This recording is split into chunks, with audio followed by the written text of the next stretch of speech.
I'm a Maryland baby through and through, man. I was in Upper Marlboro till I was like 9, but my home is Waldorf, you know what I'm saying, out Charles County. From like 4th grade to high school, I was at Waldorf, so that's what I consider home. I want to call it a small town, but it's really not that small at the same time, you know what I'm saying? And it's like any other town, bro, you know what I'm saying? You got your good parts, you know what I'm saying? You got your suburbs where like your comfortable family homes that people live at, and then you got over the road too, you know what I'm saying, where it can get greasy at, where shit ain't so sunny. But I don't know, man. Like, I think it's a beautiful place. There's a lot of talent out in Waldorf, and that's what I'm really trying to like tell people. Cause I mean, if you know my story, what you're about to find out. But I've lived in New York City for 5, 6 years. I lived in LA for 2 years. You know what I'm saying? And still some of the most talented individuals artistically are some of the people I grew up with, man. Some of the people in my camp out in Waldorf. The DMV in general, when I was growing up, there was kind of a crab in the barrel mentality as far as a lot of people in the area wanted to be the first one to make it, you know, where everybody wants to be that guy. So instead of kind of reaching a hand out to uplift others when you get it, people are kind of, and I'm not sending no shots at nobody, you know, just kind of just the mentality of the area. And, you know, from my experience, but, you know, people aren't so quick to uplift others.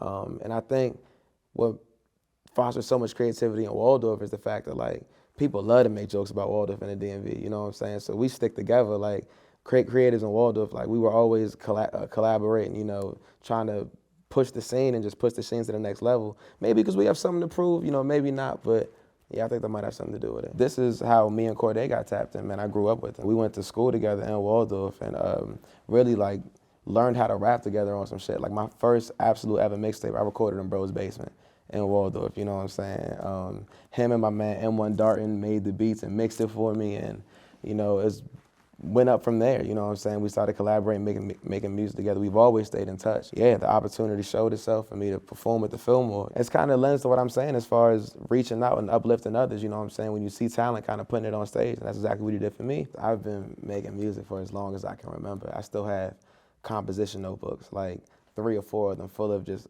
lyrics from 3rd, 4th, and 5th grade, you know, from elementary school.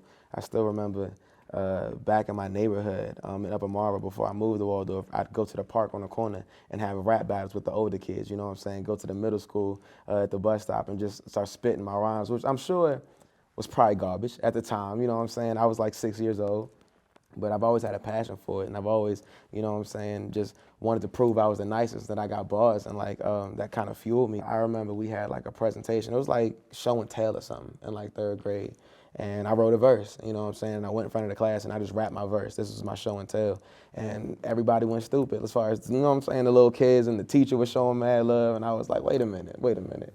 I really like this feeling. Recording music, that kind of came later on in high school, where I started actually trying to put projects together, and I was like, I want to brand myself and put it out on the internet and, you know, try to take it as far as it can possibly go. And then, yeah, back then I put out that first tape I told you I recorded with Cordae called Training Day, which you're not gonna find on the internet anymore, you know, it's been scrapped. But I put that out and I got really good reception in like my high school, you know what I'm saying? Like in Waldorf, my peers around me, people showed a lot of support and showed a lot of love. And that was kind of when it clicked for me, like, you know, I want to pursue this like seriously, and like anything else isn't gonna work. You know, like music is definitely gonna be it for me, and I'm gonna do whatever I can possibly do to make that dream attainable and to make that happen. And yeah, I've just been following that path ever since. I get affirmations all the time, whether it be a show and people, I get new engagements and new interactions. Somebody tells me that, you know, they heard me in a different way, that I was able to touch their lives. It could be literally just any random day. A fan might just send me a message like, yo, this song really helped me get through this point in my life. Not to make the conversation dark, but I dropped a 2-pack called Grief Counseling right after my mom died about 2 years ago. And I still get reception all the time from people just like, yo, like, what you said here really resonates with me. You know, this music is really helping me in this moment. And that's all I do this for at the end of the day. Like, of course, you can see on the board, the goal is to live completely and comfortably off my music, but ultimately this is therapy for me. And whether or not, you know, I'm on getting Grammys or I'm on billboards, I'm always gonna make music because that helps me get through life, you know? Like, it's an outlet for me, and if that resonates with somebody, if that makes your life easier, if that helps you with whatever you're going through, then that's even better. But at the end of the day, you know, I'm gonna create. All right, so I'm about to bring my brother out. Let's fucking go. Let's go. Parris LaVon. I've had like entire life a handful of shows. Yes, sir. Hey, what the fuck is going on, DMV? How we feeling, man? The Fillmore was my biggest thus far. Listen, man, my name is Parris LaVon, and I got the pleasure of riding out with y'all for a little bit tonight. I'm gonna tell y'all a little bit of my story. First show I'm gonna consider Westlake High School talent show. Me and Cordae did it my senior year. We had a couple of records together, and me and him went out. You can still find that. That footage exists. That's out there. But yeah, so that was like the first show, and that went amazing. And at that point, you know, I'm like, you know, we've always been lock and step in terms of like we're gonna make, you know what I'm saying, it, divine timing. God's timing is always perfect, but our time is coming, you know. So we are gonna make it, you know what I'm saying? You gotta stay down, stay the course until that happens. After that, I used college as kind of my caveat to get to New York City and to promote my music even further. So I actually went to St. John's University. And yeah, I mean, honestly, I went out there expecting to just do my rap thing and sign a deal in a couple years and get out of school, you know, whatever the case. But I ended up graduating, you know what I'm saying? It ain't come that easy. But rest in peace, I'm getting anxious, I'm yet to sleep. I remember back at Old Navy, they had me selling jeans, had to set the crease. Been money hungry, I need to feast. That's why I'm never showing no TLC, I might need to creep.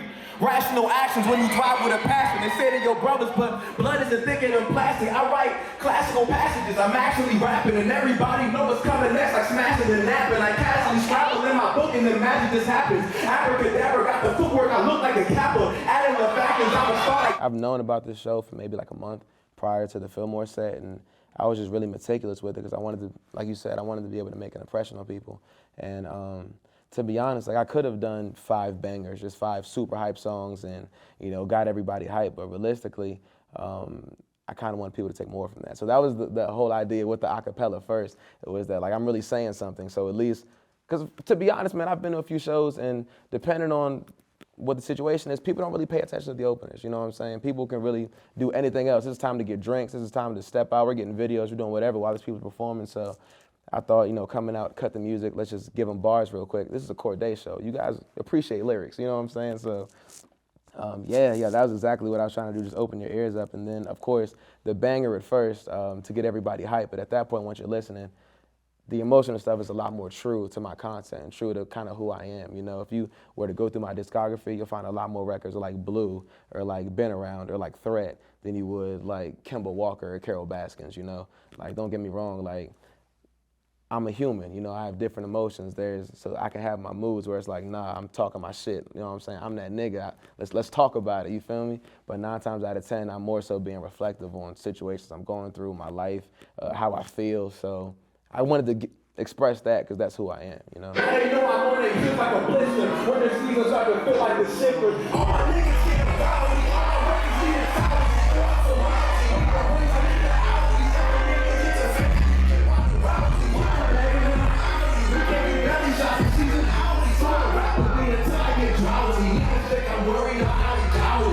People from Waldorf remember Cordae was DMing music to everyone, you know what I'm saying? He's dropping songs, he's DMing it to everyone, he's grinding, he's pulling up, shaking hands, doing what he needs to do to network. Like, he stayed down and it came to fruition. So that just goes to show, if you're willing to put the work in, like, you can really make it to the highest level.